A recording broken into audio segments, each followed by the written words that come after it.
Happy Friday. I got the B pillar on the passenger side chopped in half, as you can see from the couple previous posts. This one welded up better than the other side.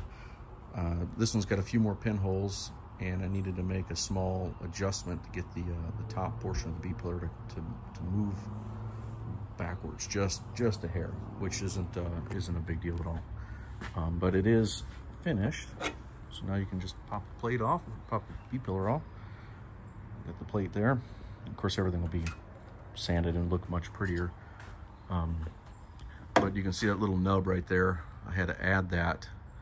So that's how far off it was at the top, right? So a tiny little nub like that will make a big adjustment at the top. And I needed to make that adjustment. I must have ground down a little bit too much or something when I was trying to cut it out, but it's not a big deal. Easy adjustment. And there's a dent up there I gotta fix whenever it comes time for paint. But let's see. So I got my door here, my full door that I'm not gonna use, but she's on there.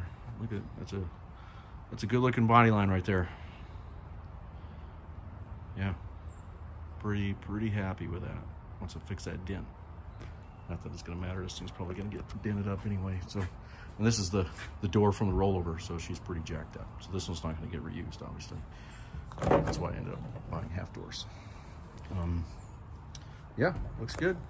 I got a bunch of cleaning up and grinding to do to clean up some of these other cuts up here from taking the roll cage out and cutting this portion of the B pillar off of the roll cage, and then I'm gonna clean up some of these. I think I might round these corners or something just to make it nicer. But other than that, she's done. Took about, I don't know, 5 or 6 hours total work. Moving kind of slow today, but that's because I'm sweating my ass off in this welding jacket and jeans, and it's just not a comfortable, muggy. It's a uncomfortable, muggy day. I do have a fan out there, but I may have to go get that. Anyway, I'm gonna throw all this stuff together, or take the B pillar off, put my half doors back on, get the cover out.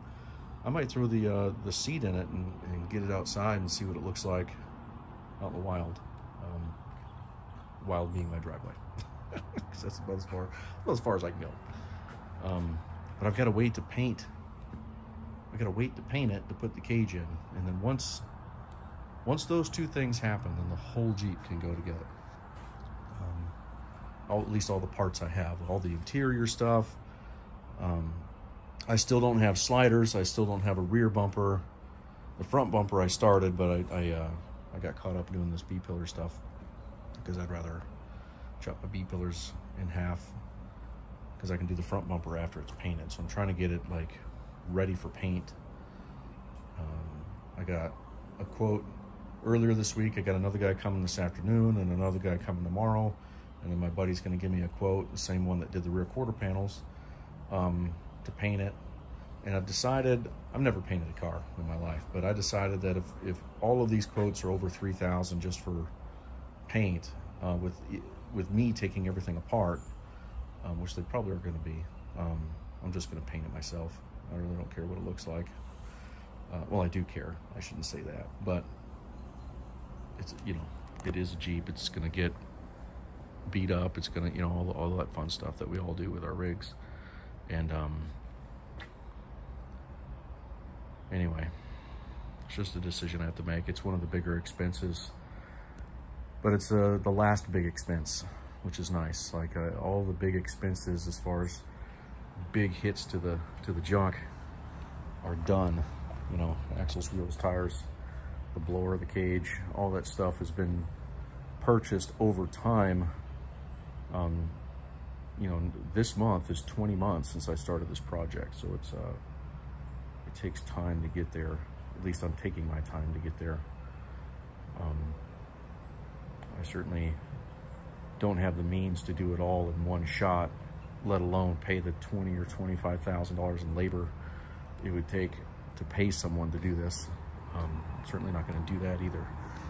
That's why I'm thinking about when I go to paint it, it's I could come out way ahead by buying the tools, learning how to paint.